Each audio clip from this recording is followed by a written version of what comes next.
Hi, I'm Anna Maree, and my mentor was Juliana Zeichman, and I did not have any graduate assistants assisting me with my project. So essentially, my project is I wanted to look into the influence of gender roles and the sexual double standard, as well as other social factors on the frequency of female orgasms, and as a result of that, sexual satisfaction in general. So essentially, what inspired my research project in the beginning was there is an orgasm gap between men and women, which basically indicates that heterosexual women unfortunately experience orgasms only 65% of the times in any given sexual situation or scenario, compared to 95% of heterosexual men, which, as you can see, is quite a large gap there.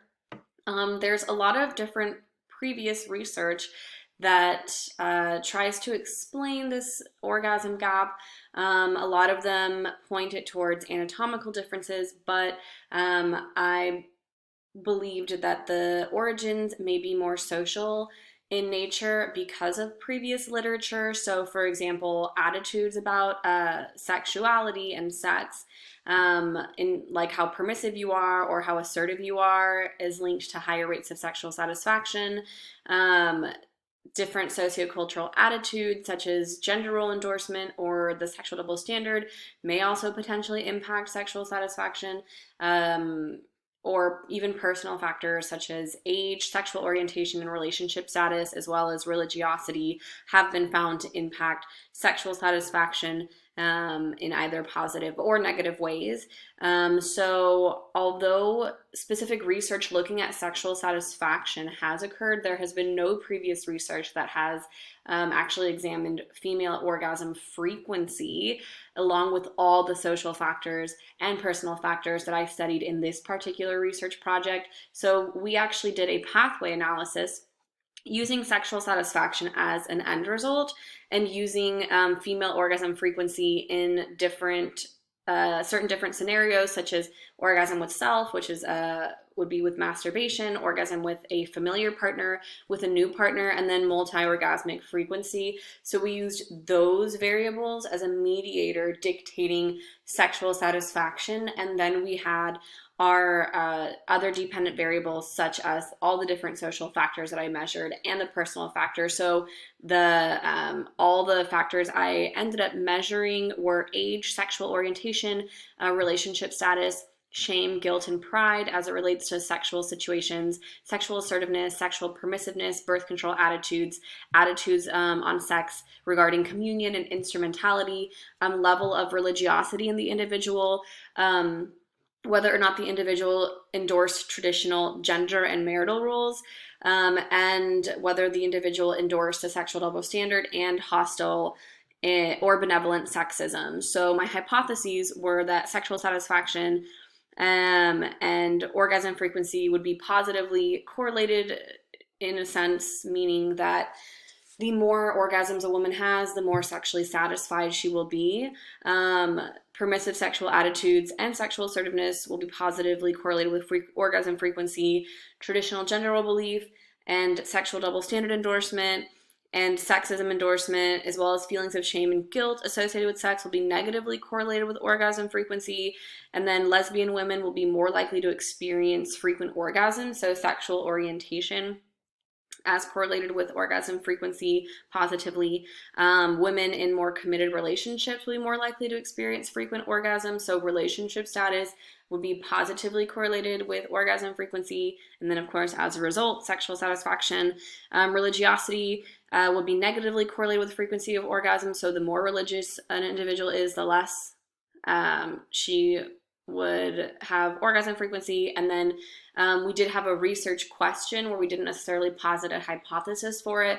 We just were curious as to whether or not age had an effect on orgasm frequency, and then in turn sexual satisfaction. So what we found was, in terms of sexual satisfaction, there were actually a few variables that bypassed our orgasm variables completely. So, for example, age directly correlated with sexual satisfaction.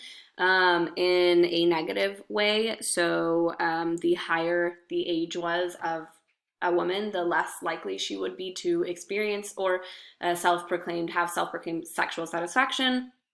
Um, Other variables such as hostile sexism was correlated positively with sexual satisfaction, which was an interesting find. Pride, of course, correlated positively with sexual satisfaction. And it is important to notate that the asterisks here indicate statistical significance. So a lot of my findings were statistically significant at the point zero, zero level, and then others were at the 0.05 and 0.001 level. So the other variables that I had that directly impacted sexual satisfaction were sexual assertiveness and communion. So a communion kind of attitude about sex would be thinking that sex with your partner is like a merging of two souls, as compared to an instrumentality type belief where sex is simply just a bodily function and there's really nothing more going on than that. So anyway, I recruited 1,043 female-only participants through Amazon Mechanical Turk. Our median age was around 38 years old, mostly white, heterosexual, and married and or living with their partner. And they completed a number of scales that were directly related to my variables, such as the state, shame, guilt, and pride scale, the sexual assertiveness scale, sexual attitudes, and other ones that corresponded to my variables. So, and as explained, some of the results that I found were the ones important to notate that directly correlated with sexual satisfaction, and then most of them actually correlated with each other. That's the second table you can see on the bottom. So these are my variables that had correlations with each other. So for example, like religiosity and gender roles, they were positively correlated. So the more religious someone is, the more likely they endorse traditional gender roles. So that's a really interesting table to look at. And then of course my pathway analysis that I've already touched on a little bit from before. In my pathway analysis, I only included variables that had statistical significance, so you're not going to see all of the ones from the bottom table on the top table. And then a lot of these is how the directionality of how it correlated with the other orgasm variables. So, for example, you can see that sexual assertiveness not only directly impacted sexual satisfaction, but also impacted an orgasm with a familiar partner. It indicated it had a positive relationship with multi-orgasmic frequency, which means that the more sexually assertive a woman was, the more likely she was to experience multiple orgasms, the more likely she was to orgasm during masturbation, the more likely she was to orgasm with a familiar partner, and therefore have sexual satisfaction. So it's a really interesting pathway model to look at. Some questions that I did have were, well, originally I wanted to study gender roles and the sexual double standard. So to touch on that, gender roles, the only variable that it's statistically significantly correlated was orgasm with a new partner, like a casual sex encounter, which was negatively correlated, which kind of makes sense. Maybe a woman who endorsed very traditional gender roles found it less likely that she may orgasm with a new partner, just because it doesn't necessarily fall into line with what traditional gender roles dictate.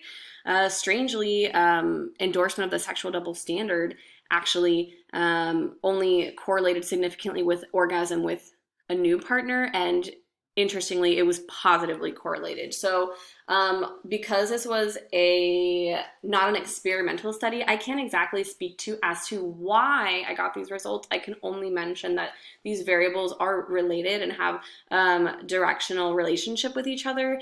But I can say that maybe someone who endorsed sexual double standard who had casual sex, maybe she enjoyed it more because it was something wrong to do.